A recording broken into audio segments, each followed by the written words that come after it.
Hello everyone. देखिएगा, अपन ने last में एटॉमिक स्ट्रक्चर से related bore atomic model complete कर लिया था। तीन चीजें बताई थी मेनली। एक तो इलेक्ट्रॉन जिस कक्षा में घूमता है उसकी त्रिज्या क्या होगी, दूसरा इलेक्ट्रॉन की वेलोसिटी क्या होगी, और थर्ड इलेक्ट्रॉन की एनर्जी, और उससे रिलेटेड तीन डेफिनेशन की बात और कर चुके थे। आज अपन पढ़ने जा रहे हैं स्पेक्ट्रम। आज अपन क्या पढ़ने जा रहे हैं? स्पेक्ट्रम। अब पहले समझो स्पेक्ट्रम बनता कैसे है। वेलोसिटी ऑफ लाइट जो होती है, प्रकाश का वेग, वो माध्यम के घनत्व के ऊपर निर्भर करता है। प्रकाश का वेग जो होता है वो किसके ऊपर डिपेंड करता है? माध्यम के घनत्व के ऊपर निर्भर करता है। जब लाइट जो है वो एक मीडियम से, एक माध्यम से दूसरे माध्यम में जाती है तो डेंसिटी का डिफरेंस आया। डेंसिटी का डिफरेंस आएगा तो इसका मतलब क्या होगा? उसकी वेलोसिटी चेंज होगी। वेलोसिटी चेंज होगी तो वो क्या होगा? विचलन होगा। तो जब प्रकाश एक माध्यम से दूसरे माध्यम में गमन करता है तो वो अपने पथ से क्या होता है? विचलित होता है। अगर अपने पथ से विचलित होता है, अगर अपने पथ से विचलित होता है तो विचलन जो होता है वो तरंग दैर्ध्य के व्युत्क्रमानुपाती होता है। विचलन किसके व्युत्क्रमानुपाती होता है? तरंग दैर्ध्य के। इसका मतलब अगर मैं लाइट की बात करूं, विजिबल लाइट की, तो उसमें विजिबल लाइट में विबग्य और इंक्रीजिंग ऑर्डर था। किसका? वेवलेंथ का। मतलब वॉयलेट कलर की मिनिमम और रेड कलर की मैक्सिमम। तो इसका मतलब रेड कलर की वेवलेंथ मैक्सिमम है, इसका मतलब इसका डेविएशन, डिफ्लेक्शन, विचलन जो आएगा वो क्या आएगा? न्यूनतम आएगा। आ रही बात समझ में? तो ऐसे ऑर्डर भी पूछा जा सकता है कि बताओ विचलन का क्रम क्या आएगा, तो रेड कलर का विचलन न्यूनतम होना चाहिए और उसका जो आएगा वो मैक्सिमम आएगा। किसका? वॉयलेट कलर का, बैंगनी कलर का। अब अगर मैं इस प्रकाश को एक प्रिज्म से पास करवा दूं, ये इस टाइप का एक प्रिज्म है, अगर इससे पास करवा दूं तो पहले यहां पे और इसकी डेंसिटी में क्या हुआ? डिफरेंस हुआ। तो यहां पे डेंसिटी में डिफरेंस हुआ तो अपने पथ से विचलित हुआ, ये इस टाइप से।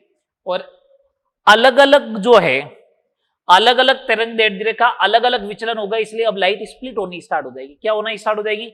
स्प्लिट। ये देखो स्प्लिट हो गई, फिर वापस स्प्लिट हुई तो ये बन गया स्पेक्ट्रम। सबसे कम विचलन किसका हुआ? रेड लाइट का। तो ये जो सबसे ऊपर वाली लाइट होगी ना, ये रेड होगी और सबसे नीचे वाली वॉयलेट होगी। इसका पैटर्न को अगर एक फोटोग्राफिक प्लेट पे लिया जाए, इस विचलन के पैटर्न को अगर एक फोटोग्राफिक प्लेट पे लिया जाए तो इसी को अपन क्या बोलते हैं? इसी को अपन क्या बोलते हैं? स्पेक्ट्रम बोलते हैं। इसी को क्या बोलते हैं? स्पेक्ट्रम बोलेंगे। ये लो सब स्पेक्ट्रम हो गया। अब बात करते हैं स्पेक्ट्रम के प्रकार, टाइप्स ऑफ स्पेक्ट्रम। स्पेक्ट्रम जो होता है वो अलग अलग क्लासिफाई कर रखा है। पहला क्लासिफिकेशन है कंटिन्यूअस और डिसकंटिन्यूअस, सतत और असतत। सतत का मतलब सारी वेवलेंथ, जैसे एक मान लो 1 से लेके 100 वेवलेंथ तक है, तो 1 भी होगा, 2 भी होगा, 3 भी होगा, 4 भी होगा, 5 भी होगा, 6 भी होगा, 7 भी होगा, 8 भी होगा, 9 भी होगा, 10 भी होगा। इस टाइप से चलता रहेगा 100 तक। तो ऐसे बोलेंगे सतत स्पेक्ट्रम, जिसमें सभी वेवलेंथ उपस्थित हो। एक ऐसा स्पेक्ट्रम हो सकता है जिसमें एक हो, एक के बाद में 4 हो, फिर 6 हो, फिर 11 हो, फिर 20 हो, फिर 40 हो। इसका मतलब कुछ पर्टिकुलर वेवलेंथ हुई। जब पर्टिकुलर वेवलेंथ होती है तो उसे बोलते हैं असतत। तो सतत में सभी तरंग दैर्ध्य उपस्थित होगी, असतत में कुछ विशेष तरंग दैर्ध्य उपस्थित होगी। जो आप रेनबो देखते हो, इंद्रधनुष, उसके अंदर सारी वेवलेंथ उपस्थित होती है, सारी वेवलेंथ उपस्थित होती है। तो इसका एग्जांपल क्या हो गया? कंटिन्यूअस का रेनबो, इंद्रधनुष। हाइड्रोजन स्पेक्ट्रम पढ़ेंगे तो अभी मैं बताऊंगा इसके अंदर कुछ पर्टिकुलर वेवलेंथ ही उपस्थित होगी, तो इसका एग्जांपल क्या हो गया? Hydrogen spectrum. ठीक है बात। सेकेंड नंबर का क्लासिफिकेशन है लाइन स्पेक्ट्रम और बैंड स्पेक्ट्रम। लाइन स्पेक्ट्रम और बैंड स्पेक्ट्रम क्या होता है? लाइन स्पेक्ट्रम और बैंड स्पेक्ट्रम, अगर एक लाइन बनती है, अगर एक लाइन बनती है इस टाइप से, अगर ये एक लाइन ही बन रही है तो इसे अपन बोलेंगे लाइन स्पेक्ट्रम। बैंड का मतलब क्या? इस लाइन के जस्ट पास में एक लाइन और आएगी, सुपर इंपोज कर जाएगी, फिर एक और पास आएगी, तो ये इस टाइप से देखो एक बैंड बन गया। तो line spectrum is a property of atom. परमाणु के स्पेक्ट्रम हमेशा कैसा होता है? लाइन स्पेक्ट्रम होता है। अणु का स्पेक्ट्रम हमेशा कैसा होगा? बैंड स्पेक्ट्रम होगा। अणु का स्पेक्ट्रम कैसा होगा? बैंड। तो अपन को पढ़ना है हाइड्रोजन स्पेक्ट्रम। हाइड्रोजन कैसा है? हाइड्रोजन कैसा है? एटम है। एटम है तो उसका स्पेक्ट्रम कैसा होगा? लीनियर होगा। ठीक है, आगे बात करो। Third number, emission spectrum and absorption spectrum. Emission means उत्सर्जन एवं अवशोषण स्पेक्ट्रम। कुछ नहीं है, उत्सर्जन और अवशोषण स्पेक्ट्रम है। उत्सर्जन स्पेक्ट्रम में क्या करना है? कोई आपने सब्सटेंस लिया, जैसे H2 लिया, उसे गर्म करो, उष्मा दो, उष्मा दोगे तो क्या होगा, पहले उनके बीच H2 के बीच का बॉन्ड ब्रेक होगा और H और H बनेगा, H और H बन गया, फिर हाइड्रोजन को और ऊर्जा मिलेगी तो उसका इलेक्ट्रॉन जो होगा वो एक्साइटेड स्टेट में जाएगा, एक्साइटेड स्टेट से वापस जब इलेक्ट्रॉन ग्राउंड स्टेट में आएगा तो ऊर्जा क्या करेगा, उत्सर्जित करेगा। ये देखो एक्साइटेड स्टेट से वापस जब ग्राउंड स्टेट में आता है तो ऊर्जा उत्सर्जित किया, जैसे प्रकाश मान लिया। इसको मैंने प्रिज्म से पास करवाया और फोटोग्राफिक प्लेट पे देख लिया, इसी को अपन क्या बोलते हैं, उत्सर्जन स्पेक्ट्रम। तो सर इसका मतलब ये होता है क्या उत्सर्जन स्पेक्ट्रम का कि इलेक्ट्रॉन एनर्जी रिलीज करता तब, नहीं, अवशोषण स्पेक्ट्रम भी उसी को बोलेंगे कि एनर्जी रिलीज करेगा तो जो स्पेक्ट्रम बनता है उसी को अपन क्या बोलते हैं, उत्सर्जन स्पेक्ट्रम। लेकिन इसमें अवशोषण स्पेक्ट्रम और उत्सर्जन स्पेक्ट्रम में डिफरेंस होगा। देखो यहां पे जाके मैंने सोडियम लिख दिया। किसी भी पदार्थ का ये गुणधर्म होता है कि वो जो वेवलेंथ एब्जॉर्ब करेगा ना वही वापस रिलीज करेगा। जैसे सोडियम है, अपन बोलते हैं येलो कलर को ये रिलीज करता है, तो येलो कलर एब्जॉर्ब भी करता है, येलो कलर एब्जॉर्ब करता है, तो सोडियम जो है वो येलो कलर एब्जॉर्ब करेगा। तो यहां से सातों कलर आने थे, सातों में से इसने कौन सा एब्जॉर्ब कर लिया, येलो। तो जब प्रिज्म से पास करूंगा तो क्या येलो कलर दिखेगा, क्या येलो कलर तो पहले ही क्या हो गया था, अवशोषित हो गया था। येलो कलर जब अवशोषित हो गया था तो येलो कलर के करस्पॉन्डिंग यहाँ पे कुछ नहीं बनेगा, तो यहाँ पे कैसा दिखेगा, डार्क स्पॉट दिखेगा। ये किसके करस्पॉन्डिंग है, ये येलो लाइट के करस्पॉन्डिंग है। येलो के सापेक्ष जो होगा वो कैसा बनेगा, ब्लैक कलर का स्पॉट बन जाएगा। येलो कलर के सापेक्ष कैसा बन जाएगा, ब्लैक कलर का स्पॉट। तो अवशोषण स्पेक्ट्रम जो होता है उत्सर्जन स्पेक्ट्रम का ही एक टाइप है। अवशोषण स्पेक्ट्रम उत्सर्जन स्पेक्ट्रम का ही एक टाइप है, जिसमें कुछ पर्टिकुलर वेवलेंथ का क्या हो जाता है, एब्जॉर्ब हो जाता है, अवशोषण होता है, तो उसके करस्पॉन्डिंग काला धब्बा मिलता है, उसी को अपन क्या बोलते हैं, अवशोषण स्पेक्ट्रम बोलते हैं। बात क्लियर। तो ये स्पेक्ट्रम से रिलेटेड बात होगी।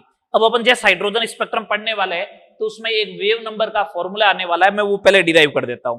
तो formula of wave number, formula of wave number, तरंग संख्या का फॉर्मूला।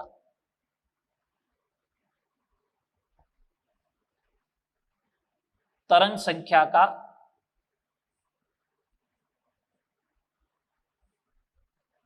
सूत्र बोलो, फॉर्मूला बोलो, एक ही बात।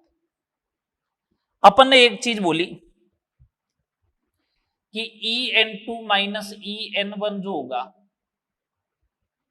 वो किसके बराबर होगा, h न्यू। यही तो बात हुई। तो h न्यू बराबर En2 का फॉर्मूला लिख रहा हूं, N2 E का फॉर्मूला होता है माइनस का 2 pi square k square m z square e raise to the power 4। N2 है तो N2 का स्क्वायर h स्क्वायर माइनस वापस माइनस का 2 pi square k square m z square e raise to the power 4 N1 का square h square, ये आएगा। h new को लिख दिया hc बाई लेमडा। यहां से एक काम करो, माइनस माइनस प्लस हो जाएगा, 2 पाई स्क्वायर आ गया common, k square m e raise to the power 4 upon हो गया h स्क्वायर, ये सब कॉमन आ गया। तो यहां से क्या बच गया, z स्क्वायर भी ले लो, कॉमन ले लो, 1 अपॉन n1 का स्क्वायर माइनस 1 अपॉन n2 का स्क्वायर, ये आ गया। बोलो हाँ या ना, आ गया। 1 by lambda is equal to 2 pi square k square m e raise to the power 4 c h cube, और ये हो गया z स्क्वायर 1 अपॉन n1 का स्क्वायर माइनस 1 अपॉन n2 का स्क्वायर। ये सब कुछ क्या है, कांस्टेंट है, तो 1 by lambda is equal to ये हो गया r z square 1 upon n1 का स्क्वायर माइनस 1 बाई n2 का स्क्वायर। ये फॉर्मूला बन गया। 1 बाई लेमडा बोलो या न्यू बार बोलो, एक ही बात है। 1 by lambda is equal to R Z square 1 upon n1 का स्क्वायर माइनस 1 अपॉन n2 का स्क्वायर। आर जो है वो यहां पे क्या है, ये रिडबर्ग कांस्टेंट है, यूनिट से पहचानना है, दोनों में फर्क। वहां पे आर एच लिखाया था, यहाँ पे आर लिखा है। इसकी वैल्यू क्या होती है, 109677 सेंटीमीटर इनवर्स, ये इसकी वैल्यू है। दो मेरे को जब अगर कभी वेवलेंथ कैलकुलेट करनी होगी तो लेमडा कैलकुलेट करना होगा, तो 1 बाई लेमडा से लेमडा कैलकुलेट करूंगा तो इसको इधर लेके आना पड़ेगा। अरे लेमडा को उधर भेजोगे तो ये इधर आएगा ना, तो 1 बाई आर बनेगा। तो 1 बाई आर की वैल्यू क्या होगी, अपन को वो भी ध्यान रखना है, 912 एंगस्ट्रॉम होगी। ये वैल्यू भी ध्यान रखनी। आर की वैल्यू 109677 सेंटीमीटर इनवर्स और 1/r की वैल्यू 912 एंगस्ट्रॉम। तो तरंग संख्या का सूत्र आ गया। तो जब भी अगर ऐसे बोलेगा ना इलेक्ट्रॉन यहां से यहां गया है तो उस समय अपन ये वाला फॉर्मूला अप्लाई कर लेंगे। ठीक है, तरंग दैर्ध्य पूछेगा तो और भी तरीके बताऊंगा। ठीक है, हो गया, नोट हो गया। चलो आगे बात करते हैं। अब अपन बात करते हैं हाइड्रोजन स्पेक्ट्रम की।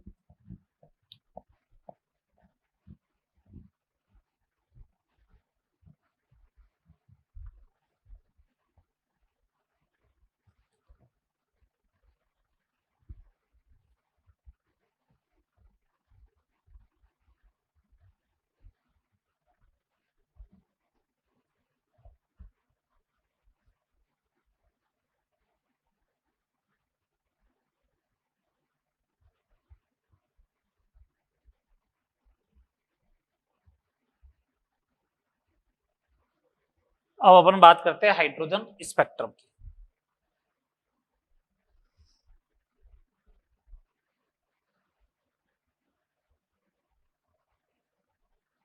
हाइड्रोजन स्पेक्ट्रम, तो मेरे को मालूम है हाइड्रोजन स्पेक्ट्रम कैसा है। पहला पॉइंट, लाइन स्पेक्ट्रम होगा, रेखीय स्पेक्ट्रम होगा।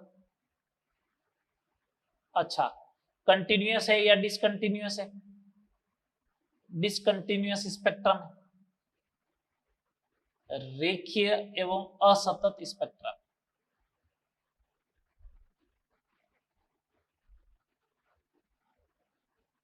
ये रेखीय और असतत स्पेक्ट्रम। अब बात समझे, ये बना रहा हूं स्पेक्ट्रम कैसे बनेगा। ये एनर्जी लेवल ले रहे हैं अपन,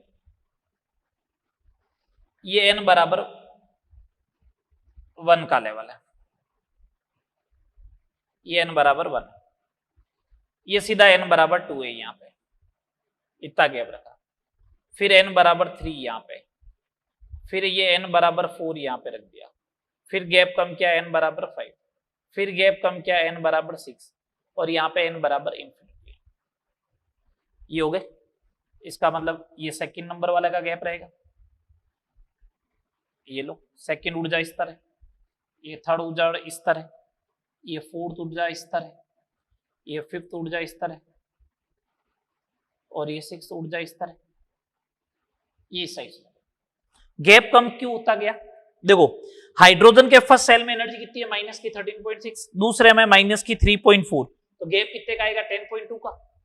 माइनस 3.4 और यहाँ पे माइनस का 1.51, तो गैप कितने का आएगा? लगभग 1.9 का। तो पहले 10 का गैप था, अब 1.9 का है, तो गैप तो कम ही होना है। धीमे धीमे धीमे धीमे गैप ऊपर हो जाओगे तब क्या होता जाएगा? कम होता जाएगा। ठीक है, अब देखो, कहीं से भी अगर फर्स्ट में गिरे, ये देखो कहीं से भी अगर फर्स्ट में गिर रहा है, ये देखो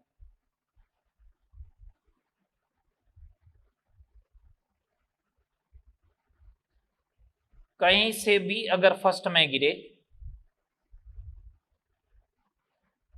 फर्स्ट एनर्जी लेवल में, तो जो स्पेक्ट्रम प्राप्त होगा उसकी श्रेणी को क्या बोलेंगे? लाइमन श्रेणी।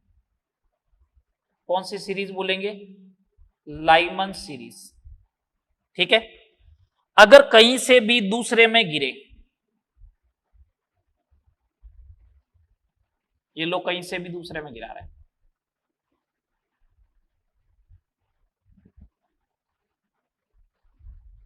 तो उसे बोलते हैं बामर श्रेणी, बामर सीरीज। कहीं से भी अगर 3 में गिरे,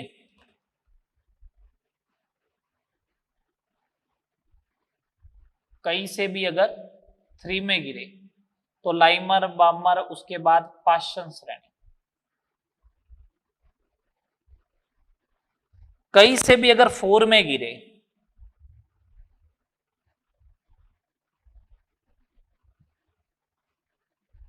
लाइमन, पाशन, लाइमन, बामर, पाशन,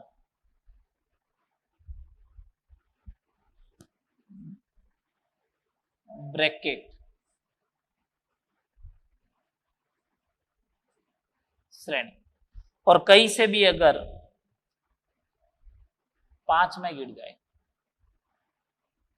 तो इसे बोलते हैं फंड श्रेणी। फंड फुंड इस टाइप से होता है, फंड श्रेणी।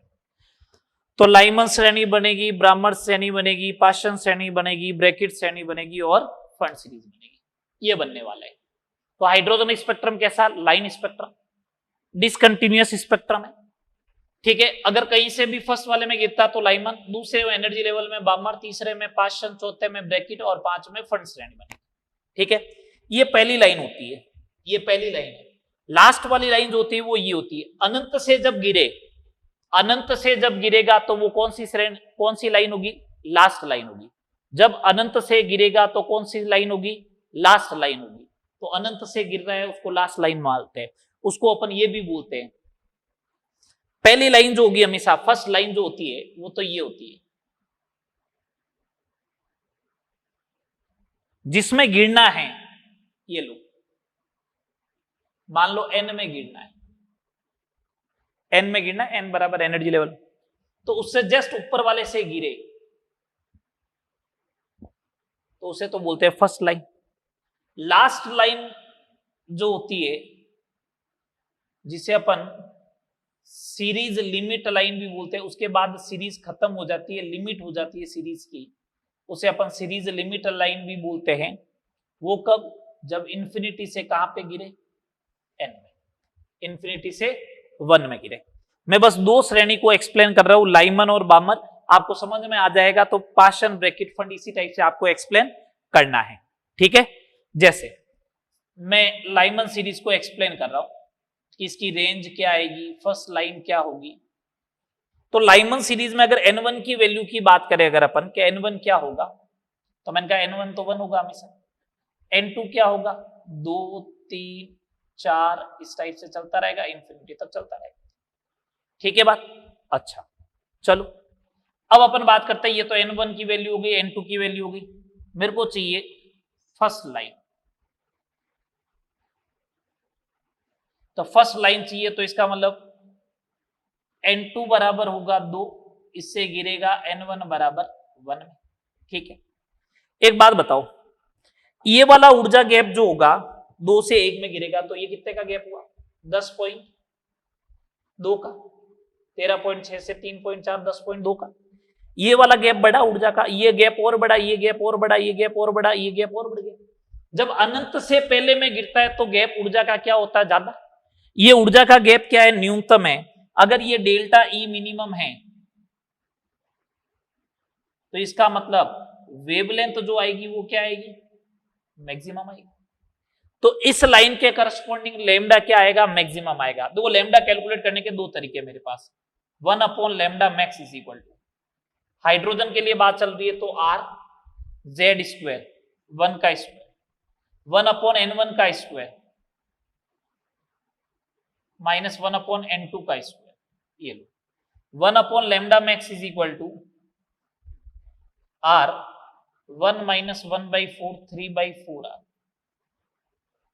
तो लेमडा मैक्स चाहिए अगर आपको 4/3 इंटू 1/r, 1/r की वैल्यू होती है 912, अभी लिखवाया था, तो ये होगी 1216 आएंगे इसमें। ये तो आगे लेमडा मैक्स, ठीक है। लास्ट लाइन की बात करता हूं, लास्ट लाइन की बात करते हैं, लास्ट लाइन। तो लास्ट लाइन के लिए n2 की वैल्यू होगी इंफिनिटी से किस में गिरना चाहिए, n1 बराबर 1। अगर ऐसा होगा तो उस कंडीशन में, ऐसा होगा तो उस कंडीशन में एनर्जी गैप जो आएगा डेल्टा ई वो आएगा मैक्सिमम। अगर एनर्जी गैप मैक्सिमम आएगा तो लेमडा क्या आएगा, मिनिमम, ऐसा होगा। तो 1 lambda minimum is equal to R Z square 1/1 का स्क्वायर माइनस 1 इंफिनिटी का स्क्वायर। इंफिनिटी 1/इंफिनिटी क्या होता है, 0।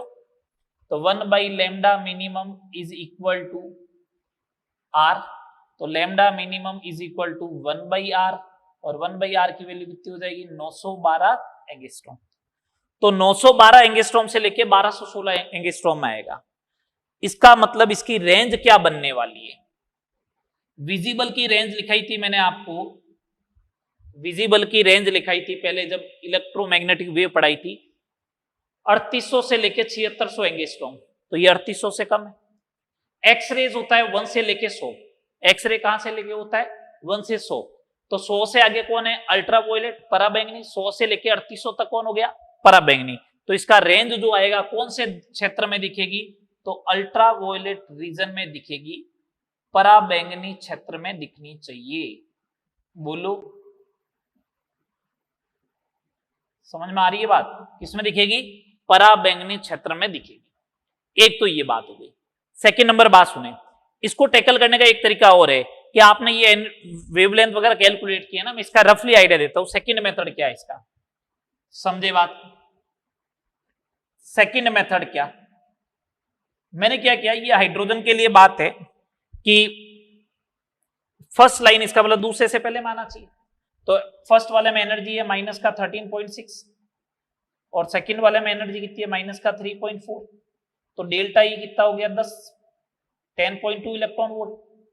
इसको बराबर कर दो 12400 अपॉन लेमडा, 1 2 का 4 डिवाइड बाई लेमडा, तो लेमडा बराबर 1 2 का 400 अपॉन 10.2। अगर ये 10 होता तो 1240 आता ही आता, तो 1240 से कम आएगा, देख लो लगभग लगभग तो आ गया। तो ऐसे करो वेव नंबर वाले फॉर्मूले से, या चाहे ऐसे करो, सेम बात है, कोई दिक्कत नहीं है। ठीक है, बात समझ में आ गई। मैंने तो एक आपको आइडिया दिया है। तो ये तो हो गया कौन सा लाइमन सीरीज। लाइमन सीरीज कौन से रीजन में आएगी, अल्ट्रावायलेट रीजन में आएगी। चलो आगे बात करते हैं अपन।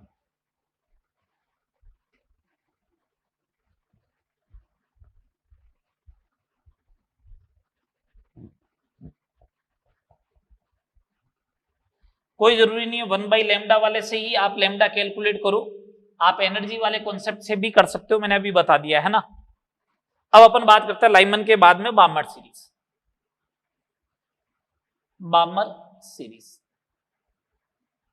बामर सीरीज में ये तो कंफर्म है, क्या कंफर्म है कि n1 की वैल्यू तो होगी 2 और n2 की वैल्यू 3 4 5 ऐसे चलते हुए इंफिनिटी। ठीक है, अपन बात करते हैं फर्स्ट लाइन की। फर्स्ट लाइन का मतलब n1 की वैल्यू तो होगी 2 और n2 की वैल्यू होगी 3, ये बात हुई।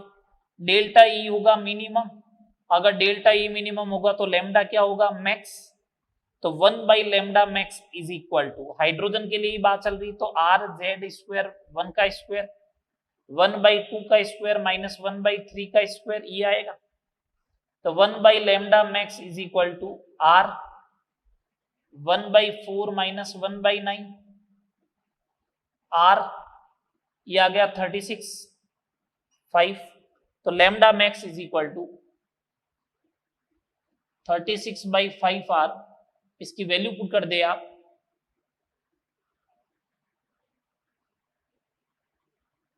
ये आए। मैं आपको रफली आइडिया दे रहा हूं, ये 7 टाइम्स हो जाएगा, तो ये 6300 एंगस्ट्रॉम आ जाएगी लगभग, ये आएगी 6300 एंगस्ट्रॉम लगभग। ये तो लेमडा मैक्स आ गया। लेमडा मिनिमम देखो, लेमडा मिनिमम किसके करस्पॉन्डिंग आता है, लास्ट लाइन के करस्पॉन्डिंग। तो अपन लास्ट लाइन के करस्पॉन्डिंग बात करते हैं क्या होना चाहिए, तो लास्ट लाइन के करस्पॉन्डिंग जो होगी बात वो ये होनी चाहिए कि n1 की वैल्यू तो होगी 2 और n2 की वैल्यू होगी इंफिनिटी, तो डेल्टा ई बनेगा मैक्स और डेल्टा ई मैक्स बनेगा तो लेमडा बनेगा मिनिमम। यही तो बात हुई। अगर ऐसा हुआ तो उस कंडीशन में 1 by lambda minimum is equal to R Z square 1 upon n1 का स्क्वायर माइनस 1 अपॉन n2 का स्क्वायर, तो 1 by lambda minimum is equal to R into 1 by 4, तो lambda minimum is equal to 4 by R, ये कितना हो जाएगा, ये आएगा अप्रोक्सीमेट 3800 से स्टार्ट होता तो 3800 के किनारे पे तो पहुंच ही गया। तो रीजन क्या रहेगा इसका,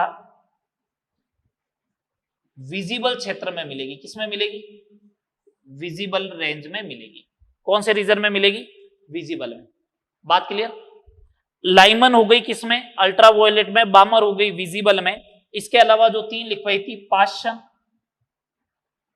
ब्रैकेट एंड फंड सीरीज, ये तीनों जो है वो किसमें मिलती है, इंफ्रारेड में, अवरक्त क्षेत्र में मिलेगी। किसमें मिलेगी, इंफ्रारेड अवरक्त क्षेत्र में मिलने वाली है। ठीक है बात। ये अपनी सारी बात हो गई हाइड्रोजन स्पेक्ट्रम से रिलेटेड। अब मैं इसके कुछ क्वेश्चन करा रहा हूं स्पेक्ट्रम से रिलेटेड, इन्हीं के ऊपर, और उसके बाद बात करते हैं स्पेक्ट्रमी रेखाओं की संख्या क्या होगी, नंबर ऑफ स्पेक्ट्रम लाइंस कितने बनने वाली। ठीक है बात, चलिए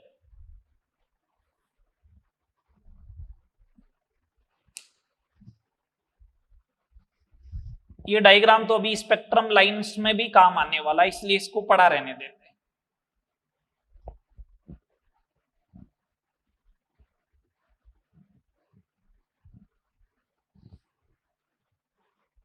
चलो हटा देते हैं।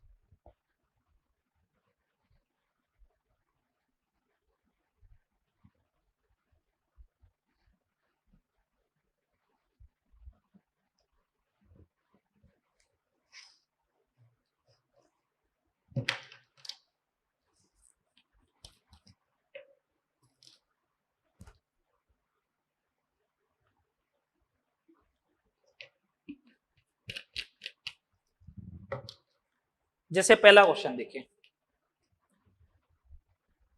आज का अपना पहला क्वेश्चन मेरे को ये बोले He प्लस में, पहला क्वेश्चन चलो ये हाइड्रोजन का ही रखते हैं। हाइड्रोजन में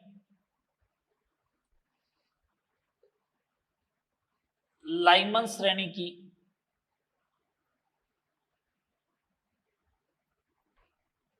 थर्ड लाइन की तरंग दैर्ध्य कितनी होगी, ये पूछा गया। ठीक है, चलो करते हैं इसको सॉल्व। लाइमन है, इसका मतलब N1 की वैल्यू क्या होगी 1, N2 बराबर 1 प्लस कौन सी लाइन पूछी है थर्ड, तो N2 की वैल्यू हो गई 4। ठीक है, 4 से पहले में गिरना चाहिए। हाइड्रोजन है तो 1 by lambda is equal to R Z1 का स्क्वायर, 1 अपॉन N1 का स्क्वायर माइनस 1 अपॉन N2 का square, 1 by lambda is equal to R 1 minus 1 by 16 मतलब 15/16 आर। तो लेमडा इज इक्वल टू हो जाएगा 16/15 इंटू 1 आर, ये 16/15 इंटू 912। तो ये 912 से थोड़ा ज्यादा ही तो आएगा, ये 15 से 60 बार तो जाएगी जाएगा, लगभग अप्रोक्सीमेटली 61 टाइम्स कैंसिल आउट हो जाएगा, 61 टाइम्स कैंसिल आउट हो जाएगा, अप्रोक्सीमेट इतना आ जाएगा। इससे थोड़ा कम है वो आंसर मिलेगा। ये इस टाइप से आपको करने question.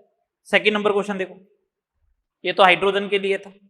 Second number question, question number 2, अगर आपसे ऐसा पूछे He प्लस में पाषाण श्रेणी की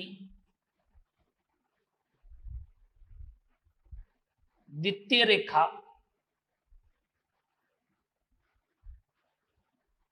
की तरंग दैर्ध्य ज्ञात करो। तो पहले तो अपन को ये समझना है पाषाण श्रेणी है, पाषाण श्रेणी है तो इसका मतलब लाइमन बामर पाषाण मतलब n बराबर 3, N2 बराबर कौन सी रेखा है दूसरी, तो 3 प्लस 2 मिला के हो गया 5। ये तो आ गई बात। अब बात करते हैं 1 by lambda is equal to 1 by lambda is equal to R, Z है He प्लस तो 2 का स्क्वायर, फिर 1 बाई 3 का स्क्वायर माइनस 1 बाई 5 का square, 1 by lambda is equal to 4 R, 1 by 9 minus 1 by 25, LCM ले लो, 1 by lambda is equal to 4 R, ऊपर बच जाएगा 16 नीचे बच जाएगा 225, तो lambda is equal to 225 upon 64 into R, lambda is equal to 225 upon 64 into 912। ये जो भी आएगा इसको आपको सॉल्व करना है। हो गया second number question. Third number question,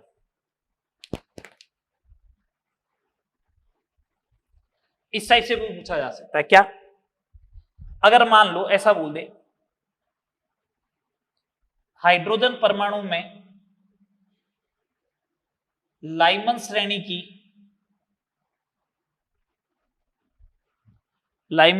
की सेकेंड लाइन की तरंग दैर्ध्य x है, तो He प्लस में बामर श्रेणी की फर्स्ट लाइन की तरंग दैर्ध्य कितनी होगी, ऐसा भी क्वेश्चन पूछा जा सकता है। जब ऐसा क्वेश्चन पूछे तो कैसे करना है इसको, आप तो एक काम करो, वैल्यू पुट करना स्टार्ट करो। 1/λ, 1/λ की जगह क्या लिख दूंगा, x। r हाइड्रोजन है तो z 1 का स्क्वायर। हाँ, कौन सा परमाणु है, कौन सी लाइन है, लाइमन में सेकंड लाइन, लाइमन का मतलब 1 का स्क्वायर माइनस 1/3 का स्क्वायर, उसका कैलकुलेट करो। 1/λ इज इक्वल टू r 2 का स्क्वायर। बामा श्रेणी की फर्स्ट लाइन 2 का स्क्वायर माइनस 1/3 का स्क्वायर, ये दोनों को करो डिवाइड, तो लैम्डा चला जाएगा ऊपर, λ/x is equal to r से r कैंसिल 1/4, तो इधर वाला रह गया, इधर आएगा 1 माइनस 1/9, इसका मतलब 8/9 रह गया ऊपर। इधर कैलकुलेट करो 1/4 माइनस 1/9, तो 5/36 रह गया इधर। चलो सॉल्व करो, λ/x is equal to 1/4 into 8/9 और ये 36/5, ये ऐसा बन गया। ये 36 से 36 cancel, lambda is equal to 8/5x, तो lambda is equal to 1.6x, ये बन गया। देखो ऐसे क्वेश्चन भी बन सकते हैं, ठीक है। कितने क्वेश्चन हो गए, 3।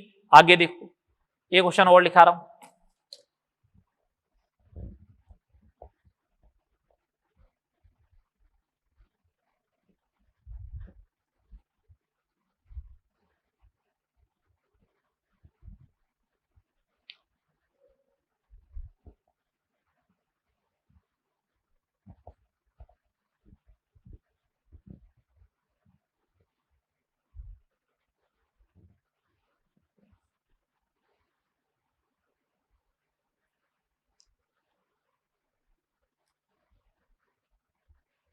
क्वेश्चन नंबर 4, Li+2 के किस संक्रमण के लिए या कौन से संक्रमण के लिए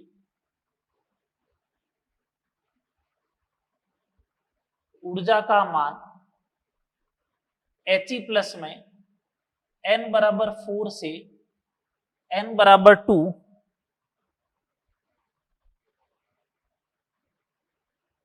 के संक्रमण के बराबर होगा,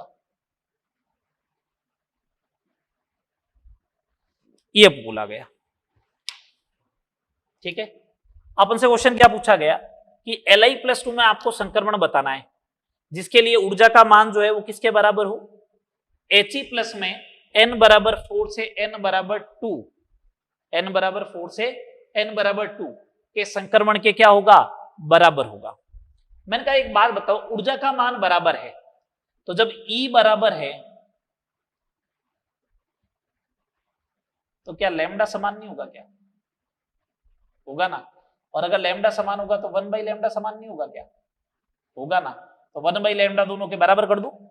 1/λ इधर लिख रहा हूं लिथियम के लिए R, मतलब 1/λ Li+2 का इज इक्वल टू 1/λ किसका, He+ का बराबर होगा।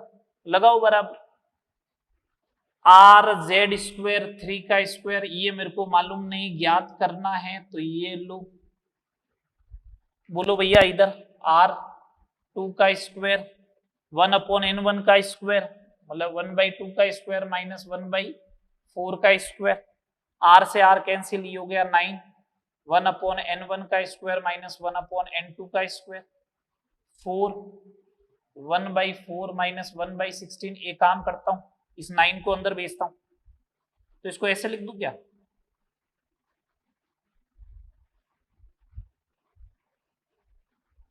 ये 9 नहीं आया तो 9 को इसके अपोन में भेज दिया, इधर मैंने लिख दिया 4 का मल्टीप्लाई कर दिया अंदर। अब यहां आगे मल्टीप्लाई कुछ नहीं है, तो इसका मतलब आपस में बराबर होंगे, आपस में बराबर होंगे तो n1 का स्क्वायर बाई 9 इज इक्वल टू 1 होगा फिर तो इसका मतलब n1 का स्क्वायर 9 होगा, तो इसका मतलब n1 बराबर 3 होगा। ये तो बात समझ में आई, बोलो।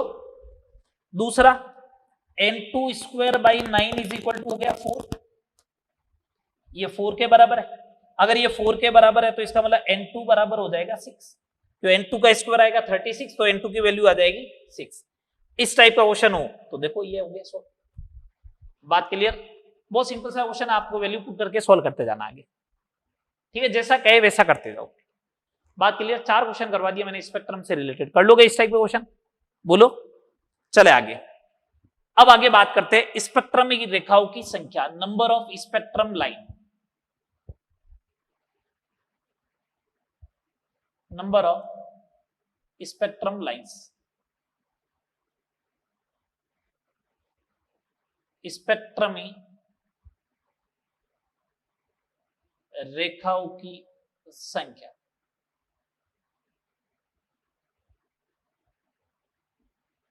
मैं आपको 3 केस लिखा रहा हूं, ठीक है? केस फर्स्ट, फॉर्मूले ध्यान में रखना है आपको बस। केस फर्स्ट, और जब उल्टे सीधे क्वेश्चन बनेगा ना, जब उल्टे सीधे क्वेश्चन बनेंगे उस समय तो मैं डायग्राम बना के बताऊंगा, नॉर्मल वे में चल रहा है तो चलने दो। केस फर्स्ट, एन से ग्राउंड स्टेट में आ रहा है। कहां से आ रहा है? एन से ग्राउंड स्टेट। ग्राउंड स्टेट के लिए एन की वैल्यू क्या होती है? 1। इलेक्ट्रॉन कहां से आ रहा है? एन से ग्राउंड स्टेट में आ रहा है, तो उस कंडीशन में स्पेक्ट्रमी रेखाओं की संख्या जो आएगी, स्पेक्ट्रम लाइंस जो आएगी, वो आएगी n into n minus 1 divide by n into n minus 1 divide by, याद है? Second number case, case second,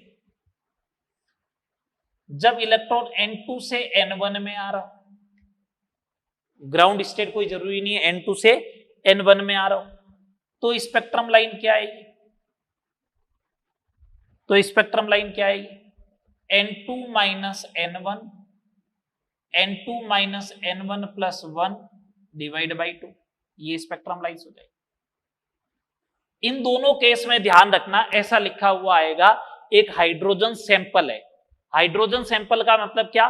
उसके अंदर हाइड्रोजन जैसे खूब एटम होंगे, एक अकेला एटम नहीं है हाइड्रोजन का। हाइड्रोजन सैंपल, हाइड्रोजन का नमूना दे रखा है, पादर्श दे रखा है, सैंपल दे रखा है, इसका मतलब उसके अंदर खूब सारा हाइड्रोजन एटम होंगे। उस कंडीशन में ये दोनों फॉर्मूले होंगे।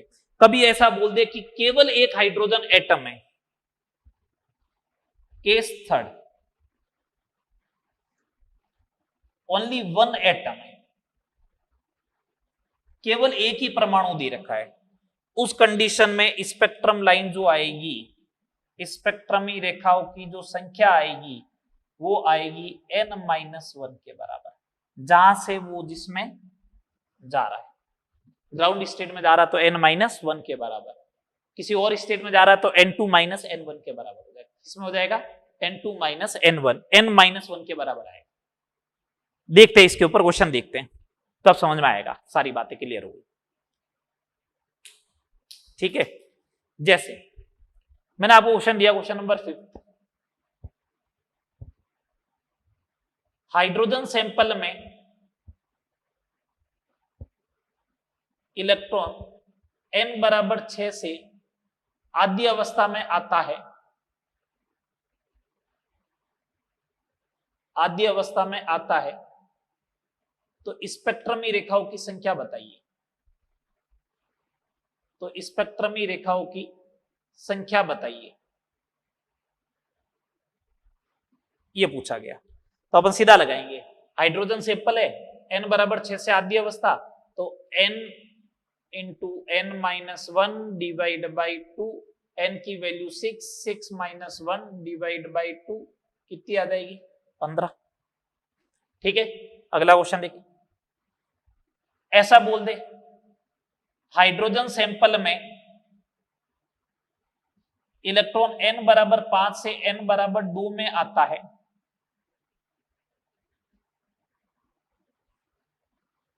तो स्पेक्ट्रमी रेखाओं की संख्या क्या होगी? ग्राउंड स्टेट तो दिया नहीं इस बार, तो नहीं दिया तो कोई बात नहीं, स्पेक्ट्रमी रेखाओं की संख्या का फॉर्मूला अपने पास है n2 minus n1 into n2 minus n1 plus 1 divide by 2, तो 5 माइनस 2 प्लस 1 डिवाइड बाई 2 तो 3 इंटू 4 डिवाइड बाई 2 कितना आ जाएगा 6। ठीक है, अगला क्वेश्चन देखिए। अपन को सिंपल सा ये पूछ लिया, हाइड्रोजन के एक परमाणु में, हाइड्रोजन के एक परमाणु में, हाइड्रोजन के एक परमाणु में इलेक्ट्रॉन n बराबर 4 से आद्य अवस्था में आता है,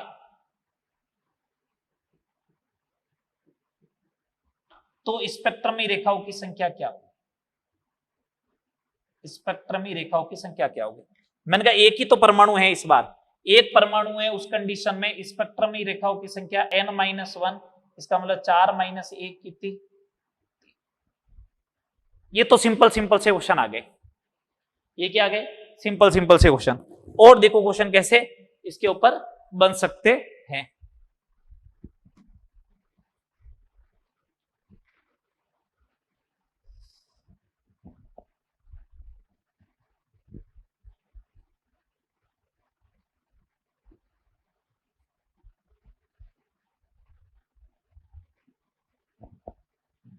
दो क्वेश्चन और करवा रहा हूं।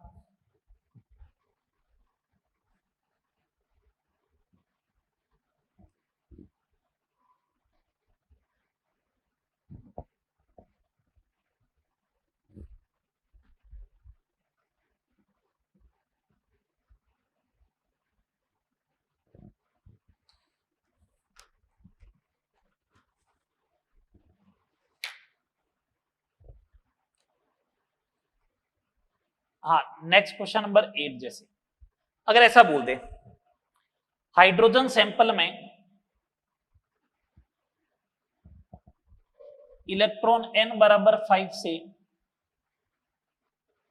आद्य अवस्था में आता है, वो फोटोन बोले या क्वांटा बोले तो भी एक बात समझ जाना, फोटोन या क्वांटा बोले इसका मतलब स्पेक्ट्रम लाइन, एक फोटोन के करस्पॉन्डिंग एक स्पेक्ट्रम लाइन होगी, तो वो फोटोनों की संख्या भी पूछ सकता है। आद्य अवस्था में आता है तो दृश्य क्षेत्र में कितनी रेखाएं बनेगी, ये पूछा, कितनी रेखाएं बनेगी। ठीक है साहब, अब समझे पहले तो मैं इसको डायग्राम से बता रहा हूं।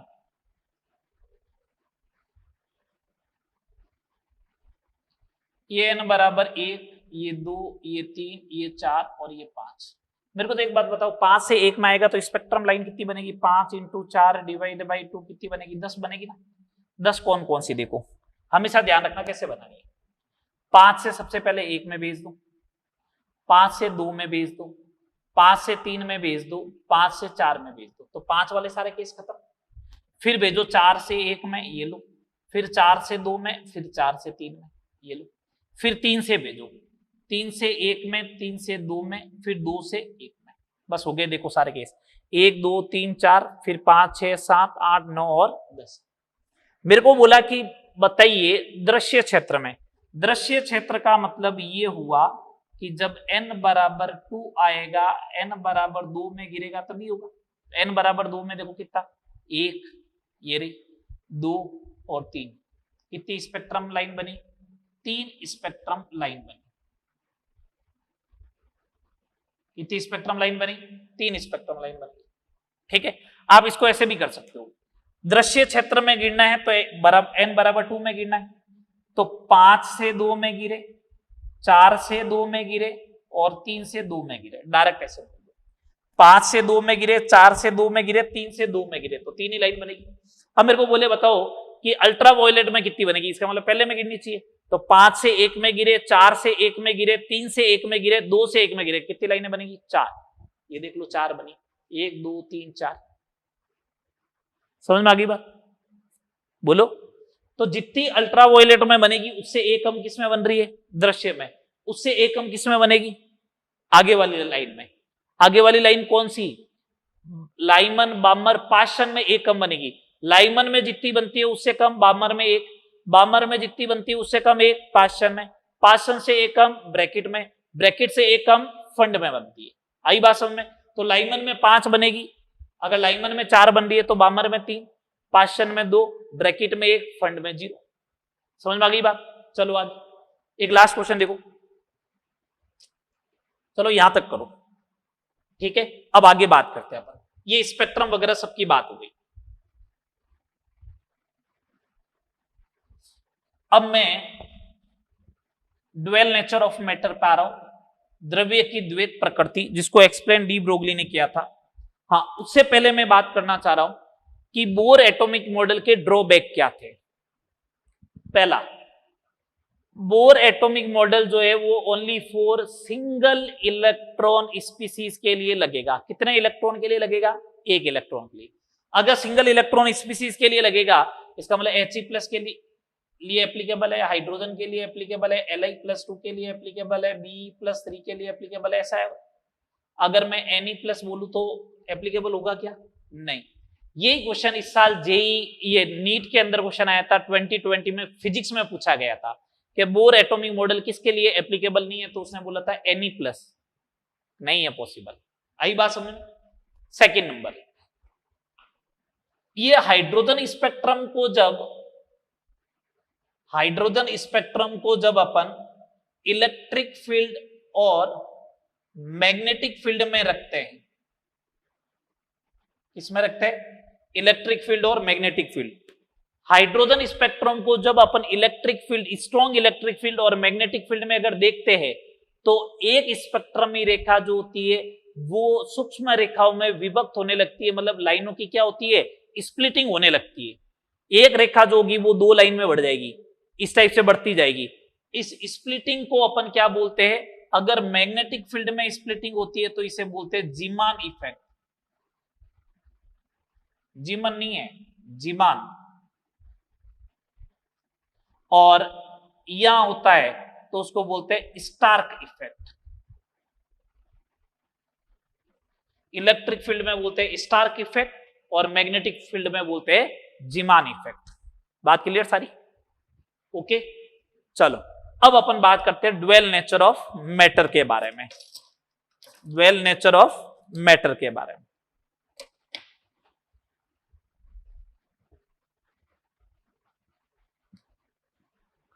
चलिए, हेडिंग लगा रहा हूं मैं, ड्वेल नेचर ऑफ मैटर।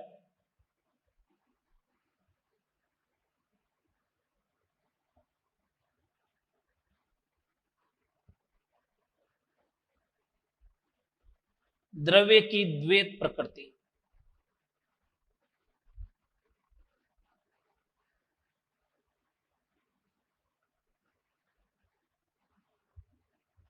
ठीक है, और इसी के ब्रैकेट में लिख रहा हूं de Broglie concept. De Broglie concept, ठीक है। बात क्या बात करने वाले हैं? De Broglie concept.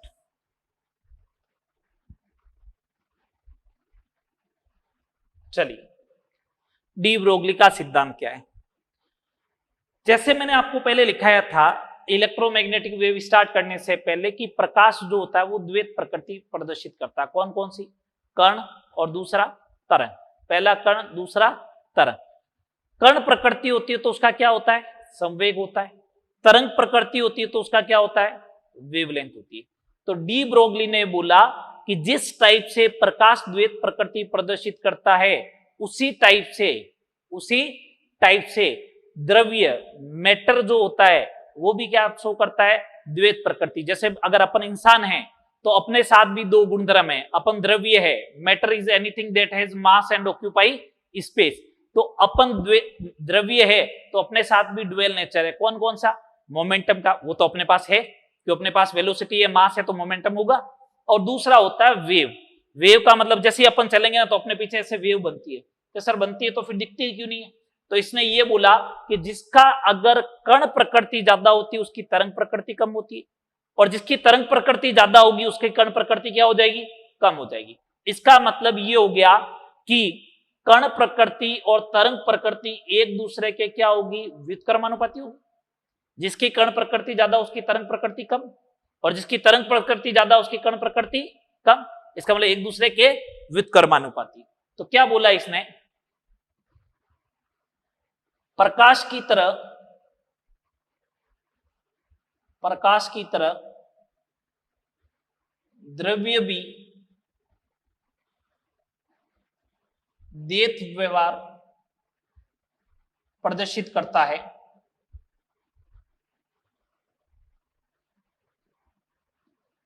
प्रकाश की तरह द्रव्य भी द्वैत व्यवहार प्रदर्शित करता है, कण एंड तरंग। डी ब्रोगली के अनुसार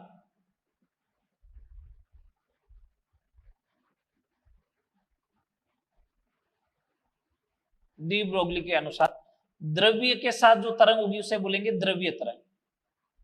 द्रव्य तरंगों की तरंग दैर्ध्य उसके संवेग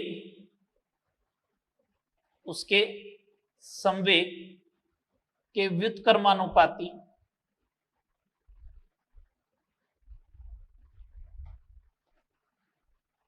होता है।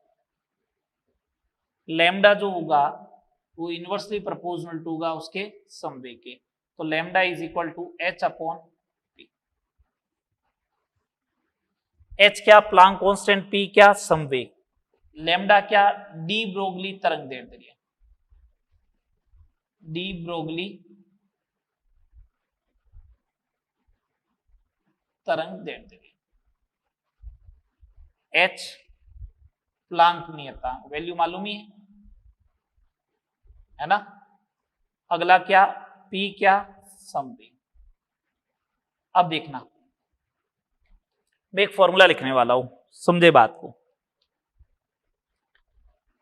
लैम्डा इज इक्वल टू होता है h by P is equal, physics में पढ़ते हो मोमेंटम जो होता है वो √2 me के बराबर होता है, क्या नहीं होता है? करके बताओ सवाल इधर। P बराबर होता है mv, होता है, ठीक है। मैंने P स्क्वायर किया तो m स्क्वायर v स्क्वायर बन गया। P square is equal to, इधर मैंने हाफ का मल्टीप्लाई किया तो इधर हाफ mv स्क्वायर तो बन गया इंटू m और बन गया, ठीक है।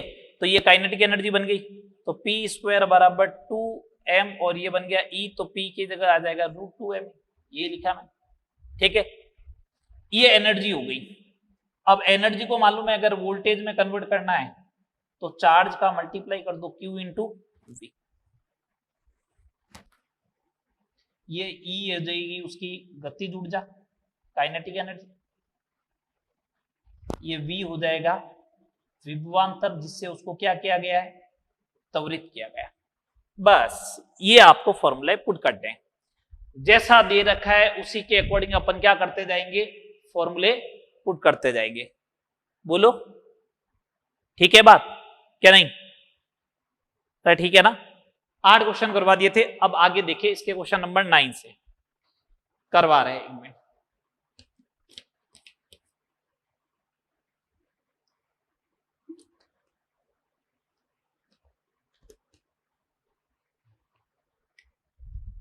Question number 9,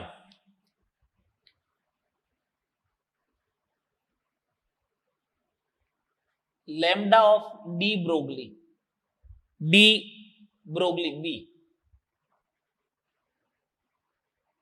electron proton and alpha particle. Electron proton और एल्फा पार्टिकल की लैम्डा डीबी का क्रम लिखना है। केस फर्स्ट गतिज ऊर्जा समान हो, और केस सेकंड समान विभवांतर से त्वरित किया जाए। तो पहला तो आया गतिज ऊर्जा क्या होनी चाहिए, सेम, तो इसका मतलब ये वाला फॉर्मूला लगेगा। गतिज ऊर्जा सेम है तो अपन ऐसा बोल सकते हैं क्या, lambda is inversely proportional to √m, या ऐसा बोल दूं क्या, lambda is inversely proportional to m। जिसका m ज्यादा होगा उसकी डी ब्रोगली वेवलेंथ क्या होगी, कम। अब अपन को तो मालूम है ना m सबसे कम किसका होता है, इलेक्ट्रॉन का, तो लैम्डा ऑफ द इलेक्ट्रॉन सबसे ज्यादा, फिर लैम्डा ऑफ द प्रोटॉन और फिर lambda of the alpha particle. तो एल्फा पार्टिकल जो है वो प्रोटॉन से भी 4 गुना भारी है, लिखवाया था ना रदरफोर्ड मॉडल में। तो ये आ गया, सिंपल सा क्वेश्चन है। समान विभवांतर से, तो इसका मतलब ये वाला फॉर्मूला लगेगा। तो lambda is inversely proportional to root Q into V. समान विभवांतर है तो m इंटू क्यू। ठीक है, तो चेक कर लो इलेक्ट्रॉन प्रोटॉन न्यूट्रॉन के लिए, सॉरी अल्फा पार्टिकल के लिए, तो लैम्डा m इंटू क्यू जिसका ज्यादा होगा उसका लैम्डा क्या हो जाएगा, कम। मैं चेक करता हूं, इलेक्ट्रॉन का m 1/1837 M into Q1, proton का m1 QB1, अल्फा पार्टिकल का m4 Q2 और ये 1/1837। तो ऑर्डर क्या है, लैम्डा ऑफ द इलेक्ट्रॉन, फिर लैम्डा ऑफ द प्रोटॉन और फिर lambda of the alpha particle. बोलो हाँ या ना। ठीक है, अगला क्वेश्चन देखिए, question number 10।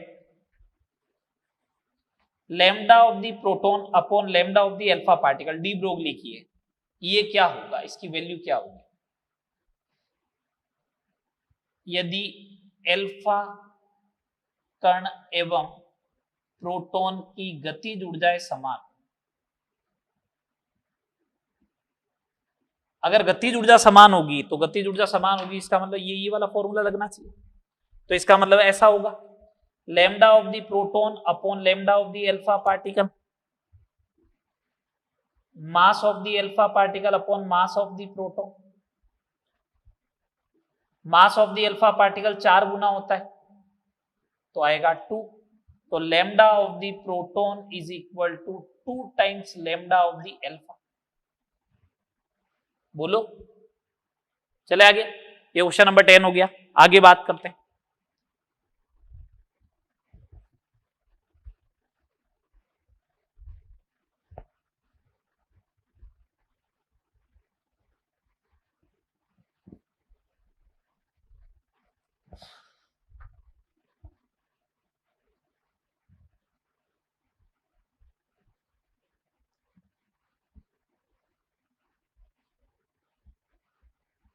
Question number 11। Question number 11, question number 11 क्या दे रखा है कि इलेक्ट्रॉन को 150 वोल्ट से त्वरित किया जाए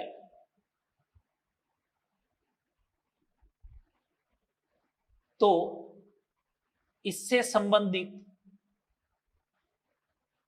संबंधित डी ब्रोगली तरंग दैर्ध्य कितनी होगी।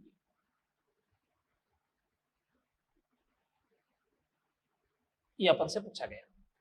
ठीक है, तो मैंने कहा ठीक है कर लेंगे calculate. Lambda is equal to h by P, h upon root 2 M ई,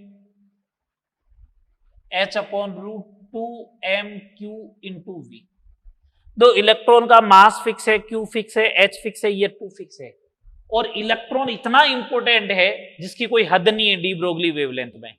हर साल इसके ऊपर क्वेश्चन आता है, इस साल फिजिक्स में था, उससे पिछले साल भी फिजिक्स में आया था। अब ये सिंपल सा क्वेश्चन में यहाँ पे h की वैल्यू सब कुछ पुट कर देता हूं, तो लैम्डा बराबर होगा 12.27 अपॉन रूट वी एंगस्ट्रॉम, या तो ये फॉर्मूला बनेगा। ये 12.27 एक्चुअल में इसी का स्क्वायर रूट है 150 का, ये लो, ये फॉर्मूला बन गया। इस फॉर्मूले को याद रख ले, लैम्डा ऑफ द इलेक्ट्रॉन है, ये मोस्ट इंपोर्टेंट फॉर्मूला है, हर साल इसके ऊपर क्वेश्चन आता है। इस साल भी था, पिछले साल भी था, फिजिक्स में था। अरे फिजिक्स में वो, केमिस्ट्री में वो बनता तो है ना क्वेश्चन कम से कम एटलीस्ट। ये देखो, अब मेरे को बोला 150 वोल्ट ही है, लो लगा दो, 150 वोल्ट है तो फिर तो 150 वोल्ट का है तो लगा लो, ये आ गया 1 एंगस्ट्रॉम। पिछले साल फिजिक्स में था 10 की पावर 4 वोल्ट से एक्सेलरेटेड किया गया इलेक्ट्रॉन को, तो उसका लैम्डा ई बन जाता सीधा क्या 12.27 अपॉन रूट वी। 10 की पावर 4 का कितना आता बताओ, 100, कितना आता 0.1227 एंगस्ट्रॉम आता या नहीं आता बताओ, बस बात खत्म। ठीक है, अगला क्वेश्चन और देखो, एक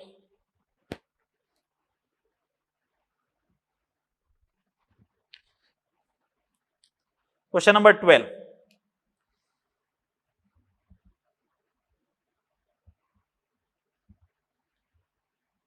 150 ग्राम की बॉल 25 मीटर प्रति सेकंड से गति कर रही है,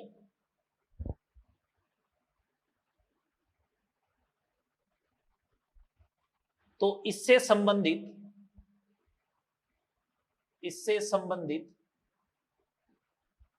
डी ब्रोगली तरंग दैर्ध्य कितनी होगी आपको ये बताना है। तो मैंने कहा ठीक है बता देंगे। लैम्डा इज इक्वल टू, इस बार m दे रखा है तो h अपॉन p को बोलते हैं m इंटू वी, सब दे दिए लोग। 6.6 इंटू 10⁻⁻34 m 150 ग्राम है तो किलोग्राम में कन्वर्ट करो ऐसा यूनिट में, 25 मीटर पर सेकेंड ये लो। लैम्डा बराबर 6.6 इंटू 10⁻32, ठीक है। 25 इंटू 15 कितना हो जाएगा, 250 और 125 375। Lambda is equal to 660 divide by 375 into 10⁻34 metre. देख लो 150 ग्राम की गेंद थी तो कितनी कम आई, तो इतनी कम दिखेगी ये अपन को, नहीं दिखेगी ना, नहीं दिखेगी ना। इसलिए अपना मास तो 150 ग्राम से बहुत ज्यादा है, और जब अपना मास 150 ग्राम से ज्यादा है तो अपनी तो डी ब्रोगली वेवलेंथ 10⁻⁻34 से भी कम आएगी। तो 10⁻⁻34 से भी कम आने तो वो दिखेगी थोड़ी ना, दिखती तो कब है, जब एंगस्ट्रॉम रेंज की हो, मतलब 10⁻10 रेंज की हो। तो इसको सोल्व कर लेना, ये लगभग जो बनेगा वो 1 पॉइंट कितना बन जाएगा, लगभग 1.8 मान लो। सोल्व कर लेना जो भी है ना, कल ऐसा मत करना कि सर ये 1.8 होता ही नहीं, जो भी है मैं तो ये बोल रहा हूँ ये आएगा, ठीक है बात। ये हो गया ड्वेल नेचर ऑफ मैटर। अब अपन नेक्स्ट लेक्चर में बात करेंगे हाइजेनबर्ग का अनसर्टेनिटी प्रिंसिपल, हाइजेनबर्ग का अनिश्चितता का सिद्धांत, उसको बात करने वाले। और उसके बाद अपन स्टार्ट करेंगे क्वांटम नंबर, ठीक है। क्वांटम नंबर हो जाएगा, उसके बाद क्वांटम नंबर से रिलेटेड रूल्स। इनऑर्गेनिक आप पढ़ चुके हो तो मैं इलेक्ट्रॉनिक कॉन्फ़िगरेशन वगैरह की बात नहीं करूंगा, नॉर्मल बात करके और अपन 2 लेक्चर में अब इस टॉपिक को कंप्लीट करने वाले हैं, ठीक है। Okay, thank you.